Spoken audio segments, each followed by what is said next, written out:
Hello, नमस्कार, आदाब, सत श्री अकाल और अस्सलाम वालेकुम। मैं हूं मोहम्मद अहमद काज़मी, लेकर आया हूं आपका पसंदीदा कार्यक्रम आपके रूबरू।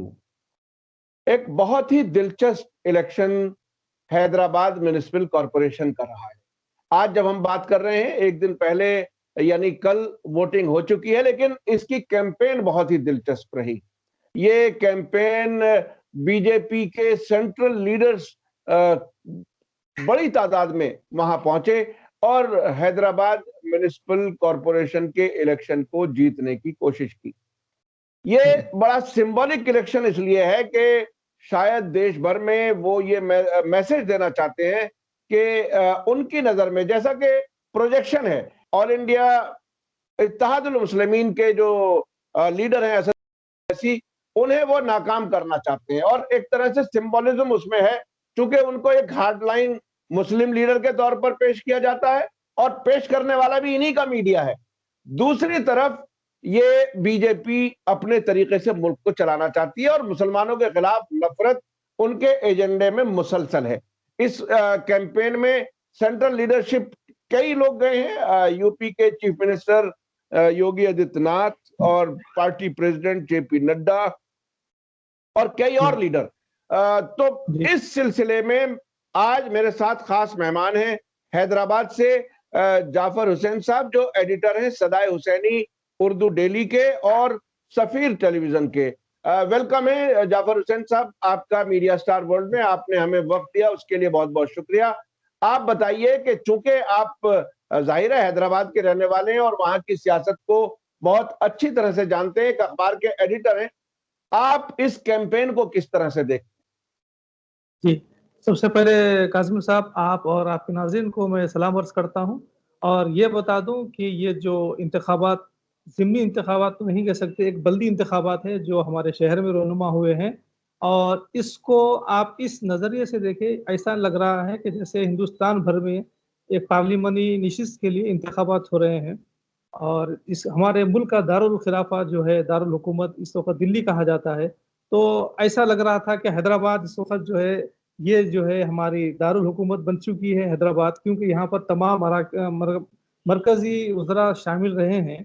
तो आने वाले दौर में हम इसको ऐसे देखें कि साउथ का कैपिटल, हिंदुस्तान एक बड़े मुल्क में 2 कैपिटल होना चाहिए, क्योंकि दिल्ली का जो मौसम है, वहाँ पे सर्द और गर्म दोनों ही शदीद होते हैं।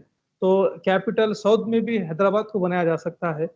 ये ऐसा आज हमने महसूस भी किया कि जो यहाँ पर मरकज़ी वज़रा की जो एंट्री रही है, ज़ौक़ दर ज़ौक़, ख़्वाहिश और खुशी से लोग आए। तो लोगों ने हमसे भी पूछा कि इस तरह से वज़रा, मरकज़ी वज़रा किस तरह आपके शहर में दाखिल हुए? तो हमने कहा, देखिए, हैदराबाद की बिरयानी काफ़ी मशहूर है और आपने जैसा कहा कि वो मजलिस-ए-इत्तेहादुल मुस्लिमीन को शिकस्त देना चाहते हैं, असदुद्दीन ओवैसी को कमज़ोर करना चाहते हैं, तो मैं समझता हूँ ये एंगल सही नहीं है। क्योंकि जिन इलाके जात में असदुद्दीन ओवैसी के उम्मीदवार मुंतखब होते हैं और वहाँ पे जो रायदही होती है, उनमें अक्सरियत मजलिस-ए-इत्तेहादुल मुस्लिमीन को 40 ता 46 सीटें हमेशा मिलती है। 40-46। हैं? तो इनकी बीजेपी की जो ताकत रही है, जिसमें हमारे आपने कहा था कि मरकज़ी वज़रा की यहाँ पर हाज़िर रही। मैं ये बता दूँ कि प्राइम मिनिस्टर की भी हाज़िर रही, मगर गैर महसूस तरीक़े से उन्होंने हैदराबाद का दौरा किया। वो भारत बायोटेक कंपनी में साइंटिस्टों की सताइश की यहाँ पर आकर, मगर ऐसे वक़्त पे उनका दौरा रहा पूना, अहमदाबाद और हैदराबाद। तो इस हवाले से यहाँ की सियासी जमातों ने प्राइम मिनिस्टर को भी कैम्पेनर के तौर पर, स्टार कैम्पेनर के तौर पर अपने जलसों में कहा है। तो मोदी जी भी हैदराबाद तशरीफ लाए हैं। तो ऐसा लग रहा है कि हैदराबाद के जो बल्दी इंतखाबात है, जो लोकल सिविक बॉडी इंतखाबात है, ये हिंदुस्तान की तकदीर का फैसला करने वाले, ऐसा महसूस किया जा रहा था। मगर एक अच्छी चीज़ बीजेपी को प्लस पॉइंट ये है कि वो जो भी इंतखाबात में हिस्सा लेती है, जी जान से जो है लड़ती है। तो हर सियासी जमात को चाहिए कि इसी ताकत के साथ अपनी ताकत को झोंक दे। नताइज तो अवाम के हाथ में होते हैं। तो बीजेपी से हमको ये सीखना चाहिए कि सियासी जमात चाहे छोटी हो या बड़ी हो, लड़ने में ताकत से लड़ना चाहिए, हिम्मत से लड़ना चाहिए, जो हमने बीजेपी में देखा है। उन्होंने पूरी ताकत को झोंक दी।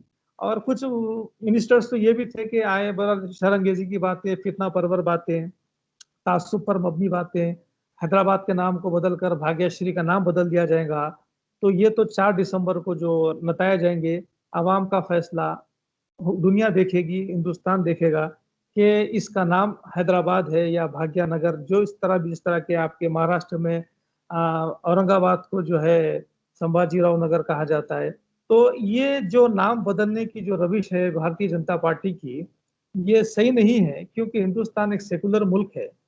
मगर जो लोकल बॉडीज़ में जो भी मेयर होता है या जिसकी ताकत होती है, उनको पावर्स होते हैं कि नाम बदला जा सकता है। तो यहाँ के राय दहिंदों को, यहाँ के मकामी लोगों को चाहिए कि वो अपनी तहज़ीब को बरकरार रखें, अपनी तारीख़ को फ़रामोश ना करें, क्योंकि हैदराबाद एक क़दीम 400 साला क़दीम शहर है।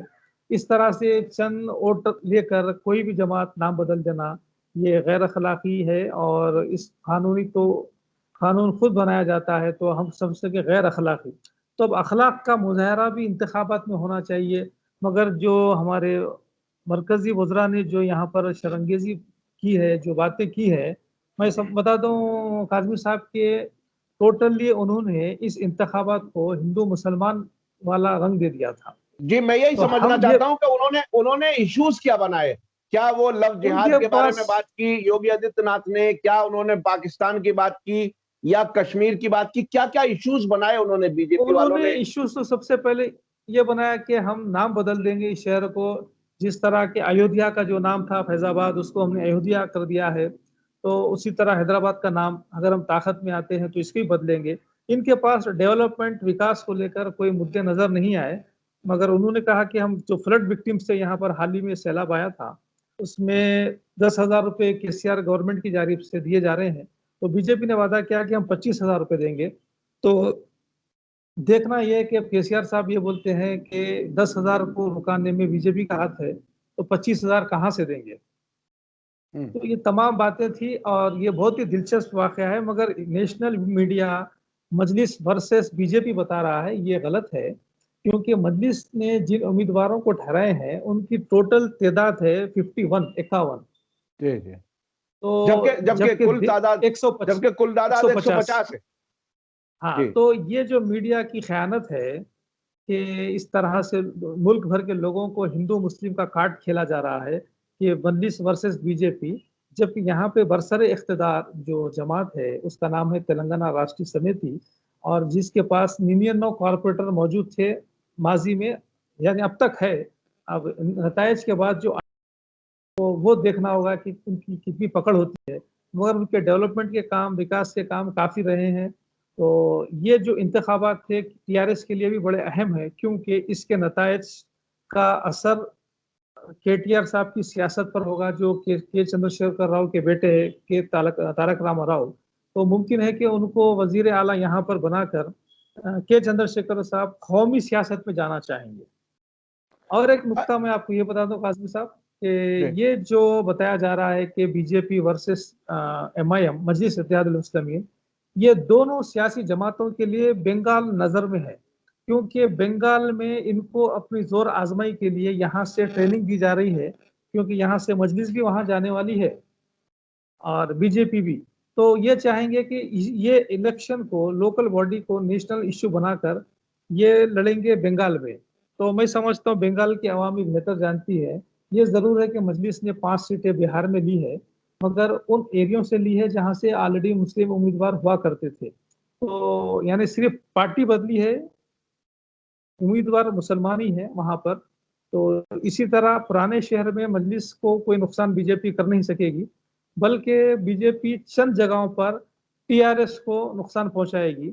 मजलिस के आने से, यानी बीजेपी के आने से मजलिस को फ़ायदा हुआ है। अहम नुकता आपको ये बता दूँ, हुँ। क्योंकि एक ज़हन ये बनाया गया कि ये तुम्हारे शहर का नाम बदल देंगे, तुम्हारी तहज़ीब को ख़राब कर देंगे, तुमको पुराने शहर को जो है सर्जिकल स्ट्राइक कर देंगे। जिस तरह के यहाँ के जो सदर है बंडी संजय, यहाँ हुँ। की जो रियासत की सदर है भारतीय जनता पार्टी के, उन्होंने कहा कि हम पुराने शहर में सर्जिकल स्ट्राइक करेंगे और 15 मिनट का हम पुलिस को वक़्त देंगे कि वो पूरे पाकिस्तानी, बांग्लादेशी को निकाल फेंके, यानी हम इनको पावर्स दे देंगे।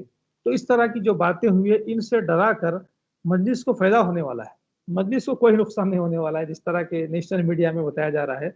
इनको फ़ायदा ही होगा मजलिस इत्तेहादुल मुस्लिमीन को, बल्कि टीआरएस को थोड़ा-सा नुकसान की गुंजाइश है, क्योंकि कई सियासी जमात यानी कायदीन जो टीआरएस में थे, उन्होंने बीजेपी में शमूलियत इख्तियार कर ली। उनके अच्छा पता नहीं अच्छा, क्या। एक बात मैं समझना चाहूंगा, चूंकि आप हैदराबाद में हैं और हैदराबाद का मिजाज आप जानते हैं बहुत अच्छी तरह से, और ये भी जानते हैं कि मजलिस इत्तेहादुल मुस्लिमीन को कितनी सपोर्ट है। एक बिहार इलेक्शन के बाद एक परसेप्शन बन रहा है, बहुत से लोग ऐसा समझ रहे हैं कि मजलिस इत्तेहादुल मुस्लिमीन बीजेपी की ही बी पार्टी है, और 20 सीटें सेकुलर पार्टियों को हराने की कीमत पर 5 सीटें अगर उसने जीत ली है तो उसने असल में नुकसान किया है सेकुलर पार्टियों का। आमतौर पर हैदराबाद के लोगों की क्या सोच है? देखिए, हैदराबाद में वो जो परसेप्शन बना था, उसको ये अचानक यहाँ पर जो है क़ब्ल वक़्त तारीख तय कर दी गई है ज़मनी ये बल्दी इंतखाबात में। जो मार्च में होने वाले थे, उसको जो है नवंबर में कर दिया गया है। यानी चंद माह कम किया गया है। तो वो जो परसेप्शन बना था, उसको इन इंतखाबात ने थोड़ा-सा जो है उसको मुबहम कर दिया है, और अवाम को एक बीजेपी का एक इस तरह से ख़दशा, खौफ पैदा हो गया हैदराबाद के पुराने शहर में। अब इनके पास दूसरा चारा सिर्फ़ और सिर्फ़ एमआईएम मजलिस इत्तेहादुल मुस्लिमीन ही है, क्योंकि टीआरएस की जो जमात है, वो भी पुराने शहर में इंटरेस्टेड है नहीं। यानी गैर महसूस तरीके से उनका अलायंस है, यानी एमआईएम से। क्योंकि उनकी जो कंपेयरिंग थी, उनकी जो रोड शोज़ थे, पुराने शहर में कम देखने को आए। मुझे ये थी कि क्योंकि उनका इंटरनल शायद कहा तो नहीं गया है, मगर महसूस किया जा रहा है कि इन दोनों में अलायंस रहा है। तो ये हवाले से हमको ये देखना है कि बीजेपी के आने से मजलिस को कोई नुकसान होने वाला नहीं है, बल्कि टीआरएस को मुमकिन है कि नुकसान हो। तो बिल्कुल तकरीबन उस परसेप्शन के हिसाब से ही फिर नतीजा आएगा कि ये मजलिस को कोई नुकसान पहुंचाने वहां नहीं गए, बल्कि टीआरएस को कमजोर करने के लिए गए हैं। अगर बिल्कुल, ऐसा बिल्कुल। भी देखिए, होता है, अगर अगर ऐसा भी होता है तो उस परसेप्शन को फिर से ताकत मिलती है, जो ये समझता है कि ये बीजेपी के ही लिए काम करती है, ये वोटें बांटती है सेकुलर पार्टियों के, मुसलमानों के बीच में शिद्दत पसंद बातें करते हैं असदुद्दीन ओवैसी, और उससे पोलराइज हो जाता है हिंदू वोट, और कुछ सीटें ये भी ले आते हैं। तो इस बात को एक तरह से तक़वियत मिलेगी अगर टीआरएस को नुकसान होता है बीजेपी के वहां पहुंचने से और मजलिस को नुकसान नहीं होता। आप क्या कहते हैं? बिल्कुल। देखिए, जो आवाम, ख़ास तौर पर जो लोग दूर से देखते हैं, वो बेहतर देख सकते हैं। होता है, इसकी मिसाल ऐसी है जैसे एक शख़्स ऊपर खड़ा हुआ है, 1 माला या 2 माले पर, तो वो ऊपर से नीचे की चीज़ों को बेहतर दे समझ सकता है, देख सकता है। आज़ू-बाज़ू वाले लोग शायद मेरी पीठ के पीछे या आपकी पीठ के पीछे क्या है, आप हम 2 नहीं जान सकते, मगर तीसरा आदमी जो हम 2 के ऊपर है, वो बेहतर समझ सकता है। इसी हवाले से जो मुसलमान नॉर्थ के हैं या दीगर रियासतों के हैं, वो बेहतर तरीके से इस चीज़ को समझ रहे हैं, मगर मुकामी लोगों को शायद ये समझ में इसलिए ना आए कि उनको तो डर बिठा दिया गया है कि बीजेपी हमारे लिए खतरा है। तो बीजेपी खतरा मजलिस के लिए नहीं है, मैं बारहा कह रहा हूँ, मजलिस के लिए कोई खतरा नहीं है, क्योंकि मजलिस की जो सीटें हैं, वो उनको रिटेन कर लेंगे वो लोग। मुमकिन है कि इज़ाफ़ा हो जाए, बीजेपी के खौफ खौफ से सीटों में इज़ाफ़ा हो जाए, मगर उन एरियो में जहाँ पे टीआरएस से एमआईएम का अलायंस है, वहाँ पर जो उम्मीदवार 1-2 उम्मीदवार खड़े किए हैं मजलिस ने, अक्सरियत पुराने शहरी की है। तो वो जो वोट है मुस्लिम वोट, तो वो वोट को मजलिस चाहेगी कि भई वो वोट आप टीआरएस को दे दें। तो ये फ़ायदा होगा बीजेपी को। बीजेपी ये करेगी कि हमने मुसलमानों ने टीआरएस को वोट दिया, लिहाज़ा हिंदू वोट हमको मिलना चाहिए था।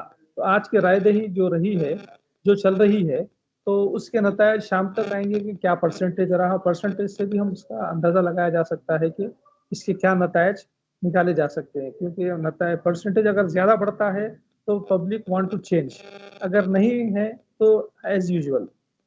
अच्छा, आम तौर पर ये समझा जाता है कि हैदराबाद के कुछ ही इलाकों में मजलिस का असर है, जैसा कि आपने भी इशारा दिया, और जी हाँ।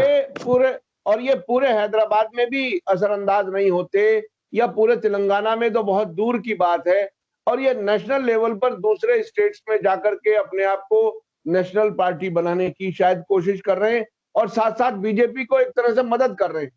हैदराबाद के अवाम क्या ओवैसी को अपने मसीहा के तौर पर देखते हैं? वाकई क्या है उनकी वहां पर इमेज? देखिए, असदुद्दीन ओवैसी साहब जो है एक सियासी जमात के सदर है, तो उनके साथ प्लस पॉइंट ये होता है कि यहाँ की जो मजहबी तंजीमें हैं, उन्होंने भी गुज़िश्ता यानी 2 रोज़ पहले अपील की थी कि जहाँ पर एमआईएम के कैंडिडेट हो मुसलमान उनको वोट दे, और जहाँ पर मजलिस की अदम मौजूदगी है वहाँ पर तेलंगाना राष्ट्रीय समिति को वोट दे। तो इस हवाले से यानी इनका अलायंस ज़ाहिर हो चुका है कि मजलिस और टीआरएस का उलमा जब उनको साथ देते हैं, मजलिस को कामयाब करे, तो उस हवाले से हिंदू तंजीमें भी चाहेंगी कि वो जब पोलराइज़ हो रहा है तो हम भी जो है, मगर हिंदुत्व के बारे में आपको ये बता दूँ, आज हिंदुस्तान भर में एक चंद्रशेखर राव से बड़ा कोई हिंदू नहीं कह सकते आप, क्योंकि उन्होंने सबसे बड़ा आहवन किया है, करोड़ों रुपए लगाकर। तो वो अक्सर मनादिर वगैरह बनाते रहते हैं, जाते रहते हैं। तो उनकी हिंदुइज़्म पे कोई शक करता है तो मैं समझता हूँ नाक़ाबिल क़बूल है। केसीआर साहब हिंदू होते हुए एक सेकुलर है और अच्छे तरीके से उन्हें लेके चल रहे हैं। छोटे-मोटे वाक़यात तो होते ही रहते हैं। मगर बीजेपी से कोई खतरा मजलिस को नहीं है, ये मैं आपको बता दूँ। बल्कि नेशनल मीडिया में जो जगह मिली है, जो उनको एयर मिला है ब्रॉडकास्टिंग का असद साहब को, मैं समझता हूँ हिंदुस्तान भर में काफ़ी इस वक़्त जो एमपीज़ है, 20 के ऊपर एमपीज़ है, उनको कभी किसी गरीब बेचारे को उतना टाइम मिलता नहीं है, स्लॉट मिलता नहीं है, जितना असद साहब को मिलता है। तो इनकी टीआरपी के लिए बढ़ाया जाता है या इनको जो है उभारा गया है, ये 2 सूरतों में वो समझने से कासिर हैं हम भी आज तक।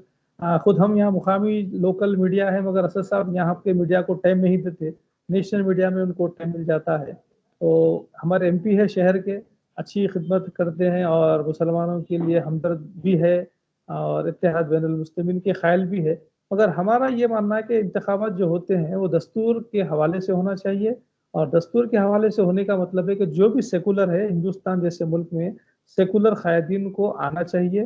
ये मज़हब के नाम पर जो भी जमातें आती है, चाहे बीजेपी हो या चाहे मजलिस हो या कोई और जमात हो, शिद्दत पसंदी हिंदुस्तान में शिद्दत पसंदी की कोई जगह है नहीं। और ये जो इंतखाबात है बल्दिया के, आपकी सड़क से लेकर बल्दी, लाइट, पानी, ड्रेनेज, इसके लिए मज़हब कहाँ से शामिल हो जाता है ये समझ में नहीं आया।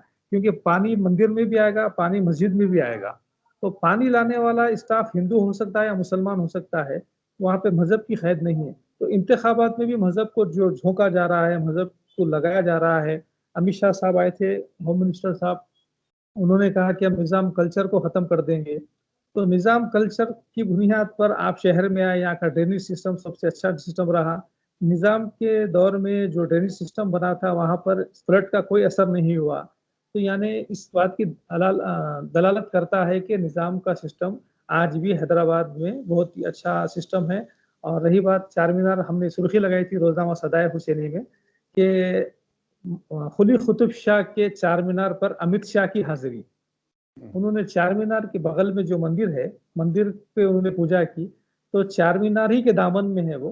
तो हम कहते हैं कि जब कुतुब शाह की जगह पे आप आने को फ़ख्र महसूस करते हैं, तो यानी मतलब है कि शाह जो थे, वो शाह मुसलमान थे। तो इस एतबार से ये शाह वाला, खान वाला, पठान वाला, टुकड़े-टुकड़े गैंग, इस तरह की जो बातें नॉर्थ के मीडिया यानी नेशनल मीडिया थोपता है, ये टोटली गलत है। और यहाँ पर आदित्यनाथ योगी साहब आए, हमारे अमित शाह साहब आए, पीएम साहब हैदराबाद का दौरा किए। ये नहीं कहता कि वो इंतखाबात में हिस्सा लिए, उन्होंने दौरा तो किया हैदराबाद का। इसके अलावा काफ़ी संबित पात्रा, इस किस्म के कई बड़ी दिग्गज शख्सियतें आई, मगर इन तमाम शख्सियतों से मैं समझता हूँ कोई असर होगा नहीं, क्योंकि टीआरएस यहाँ पे काफ़ी अच्छी खिदमत है वेलफेयर हवाले से।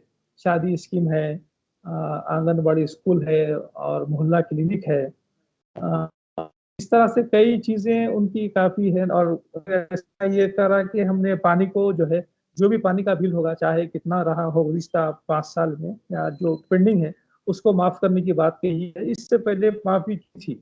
मगर मजलिस के मैनिफेस्टो में क्या था वो शायद मैनिफेस्टो जारी नहीं हुआ मजलिस इत्तेहादुल मुस्लिमीन का। मज़े की बात तो ये, हर पार्टी अपना एक मैनिफेस्टो पेश करती है, मजलिस का मैनिफेस्टो हमको नज़र नहीं आया। हो सकता है शायद हो सकता है, मगर हमको ऐसा पता नहीं लगा कि हम भी पुराने शहर में हैं, मगर अफ़सोस ये है कि वो मैनिफेस्टो या उनका जो एजेंडा है इंतखाबात में, वो समझ में नहीं आया, बल्कि बीजेपी का एजेंडा समझ में आया कि बीजेपी से डराना है या बीजेपी मजलिस को हराना है। दोनों चीज़ों का फैसला 4 को हो जाएगा इंशाअल्लाह।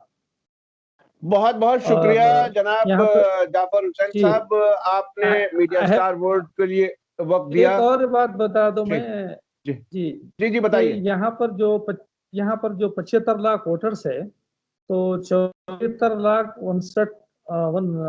60,000 वोटर्स में अक्सरियत यानी 50-50 कह सकते हैं कि निस्फ-निस्फ मर्द और ख़वातीन की है। तो इसीलिए यहाँ पर 75 ख़वातीन काउंसलर बनेगी और 75 मर्द बनेंगे, और जो मेयर का पोस्ट इस बार रखा गया है, वो खातून के लिए रखा गया है। तो ये भी एक बड़ी अच्छी बात रही कि खातून के साथ ख़वातीन के साथ इंसाफ़ किया गया है इस बार हमारी शहर हैदराबाद में। ये एक अहम नुकता मैं आपको बताना चाहूँगा। ये बहुत ही अहम है, और वाक़ईन ये बहुत ही दिलचस्प भी है कि आधी सीटें ख़वातीन के लिए रिज़र्व की गई हैं और मेयर भी खातून ही होंगी, लेडी होंगी।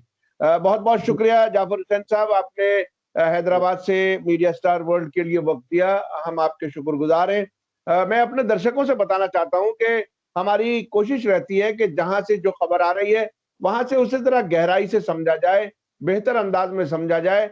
सारे फैक्ट्स, फिगर्स जिस तरह से जाफर हुसैन साहब ने रखे सामने, और ये भी बताया कि मजलिस इत्तेहादुल मुस्लिमीन वो अपने एक महदूद इलाके में इलेक्शन लड़ती है और उसको 40 से 46 सीटें अक्सर मिल जाती हैं। टीआरएस मजबूत हालत में है, 99 सीटें उसके पास अभी हैं। अब इलेक्शन के बाद में उन्हें कितनी वोट मिलेंगी, लेकिन ये भी आपने बताया कि मजलिस को कोई खास नुकसान बीजेपी नहीं पहुंचा पाएगी, हो सकता है टीआरएस को उससे नुकसान हो। बहुत-बहुत शुक्रिया, मैं आपका एक बार फिर शुक्रिया अदा करता हूँ। इसी के साथ मुझे शुक्रिया। दीजिए इजाज़त। धन्यवाद, शुक्रिया। जय भारत, जय हिंद। मीडिया स्टार वर्ल्ड के और वीडियो देखने के लिए हमारे चैनल को सब्सक्राइब करें और सीधे नोटिफिकेशन पाने के लिए बेल आइकन दबाएं। और अगर हमारी खबर सच्ची और अच्छी लगे तो अपने व्हाट्सएप, इंस्टाग्राम, फेसबुक और ट्विटर अकाउंट पर ज़रूर शेयर करें।